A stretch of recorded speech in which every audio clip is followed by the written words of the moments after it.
এই শিশু খাটে আমরা আজকে রং ফিনিশিং করব, মানে পালিশ আর রং ফিনিশিং করব। আমরা এসএনপিইউ ব্যবহার করব রংটি। আপনারা এই খাটটি হচ্ছে পুরাতন খাট, শিশু কাঠ দিয়ে তৈরি করা রয়েছে। এই খাটটা আমরা রং করছি মালদা ওয়েস্ট বেঙ্গল মালদাতে আমরা এই কাজটা করেছিলাম। তো যাই হোক, আপনারা দেখুন পুরাতন খাটে কি সুন্দরভাবে আমরা রং করি ফিনিশিংভাবে। তো আমরা এই খাটটি ছিল প্রথমে দেখুন, আর আমরা আছে কীরকম, আমরা করি কীরকম, আপনারা অবশ্যই দেখুন।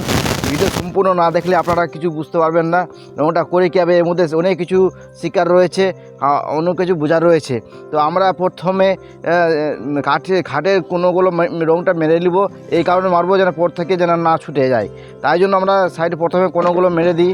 হ্যাঁ, আপনারা কিন্তু অবশ্যই যে কাজ করাবেন আপনারা কিন্তু ভালো মতন এই জিনিসটা দেখবেন যেন কোনো না ছুটে, নাহলে পড়তে কিন্তু মারা যাবে না। তো আমরা খাটের মাথার উপরে আমরা মানে মেশিন দিয়ে মেরে দিলাম। এই কারণে লাস্টে যদি মারি আমরা, তাহলে উপরে রঙগুলো মানে হাওয়াতে হয়ে যাবে, মানে ডিসকালার হয়ে যাবে। আপনারা যে রং করেন, হ্যাঁ, তারা জানে অবশ্যই যে আপনারা যদি বাড়িতে করেন এই জিনিসটা লক্ষ্য রাখবেন। তো যাই হোক, আমরা এই রংটি মারছি এসএনপিইউ রং। প্রথম আমরা মারি সিলার মারছি।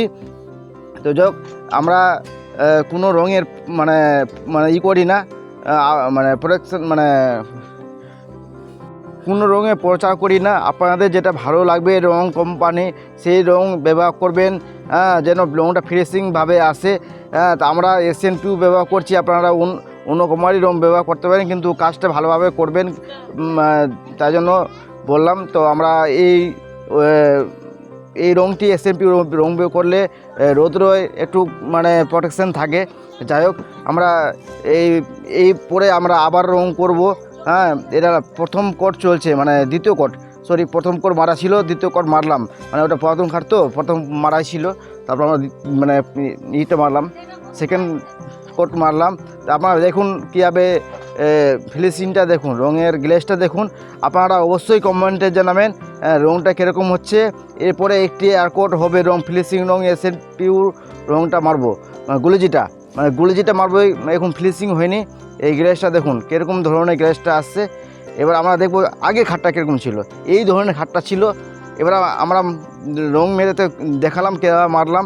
এই খাটটা রয়েছে, এটা মাথা বডি, ওটা পায়ের বডি, এরকম ছিল। আমরা এবার রং মেরে আমরা কীভাবে করলাম সেটা দেখতে পেলেন। এবার দেখেন এই খাটটি পায়ের বডি, রঙের গ্লেজটা দেখুন। এরপরে আরও রং হবে, কেন এটা তো আমরা সিধা মারলাম, এরপরে গুলোজি মারবে। আপনারা অবশ্যই জানেন কীভাবে মারি। তো আমরা যদি ভিডিওটি ভালো লাগে চ্যানেলটিকে সাবস্ক্রাইব করবেন, আর অবশ্যই লাইক কমেন্ট করবেন। আর কিছু জানা তাহলে বলবেন।